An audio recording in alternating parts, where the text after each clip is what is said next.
કેશોદમાં fire safety મુદ્દે મીડિયામાં અહેવાલ પડઘો પડતા 2 દિવસ પહેલા કેશોદ ફાયર એનઓસીને લઈને અવાજ ઉઠાવવામાં આવ્યો હતો, જેના પગલે કેશોદમાં ફાયર એનઓસી મુદ્દે તપાસનો ધમધમાટ શરૂ થયો છે।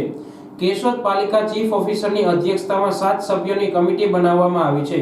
રિજિયોનલ કમિશનર ભાવનગરના માર્ગદર્શન હેઠળ બનેલી કમિટીએ શહેરના પેટ્રોલ પંપ, રેસ્ટોરન્ટ, હોસ્પિટલ સહિત જુદા જુદા ધંધાકીય યુનિટોમાં તપાસ હાથ ધરી છે। કમિટી દ્વારા આકસ્મિક ઘટનામાં જાનહાનિ ટળે સુરક્ષાના ફાયર સેફટી સહિત એનઓસી જેવી શરતોનું પાલન કરવા ધંધાકીય યુનિટોને 7 દિવસની નોટિસ ફટકારી છે। રાજકોટની ગેમ ઝોન ઘટના મુદ્દે કેશોદ શહેરમાં પણ તંત્ર દ્વારા લાંબો સમય તપાસની ગતિવિધિ ચાલે તેવું અનુમાન થઈ રહ્યું છે। કેશોદ શહેરી વિસ્તાર માટે ચીફ ઓફિસરની અધ્યક્ષતામાં અન્ય 7 સભ્યોની એક ટીમ સમિતિ બનાવવામાં આવેલી છે।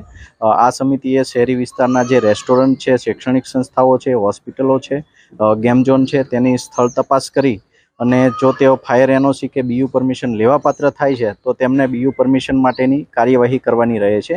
તો આ બાબતે કેશોદ નગરપાલિકાની જે સમિતિ રચાયેલી છે તે સમિતિએ આજરોજ રેસ્ટોરન્ટ, હોસ્પિટલ, ફર્નિચર મોલ અને પેટ્રોલ પંપની મુલાકાત લીધી હતી અને જેઓ ફાયર એનઓસી લેવાપાત્ર છે અને ફાયર એનઓસી નથી લીધી તે બાબતની નોટિસ આપવામાં આવેલ છે।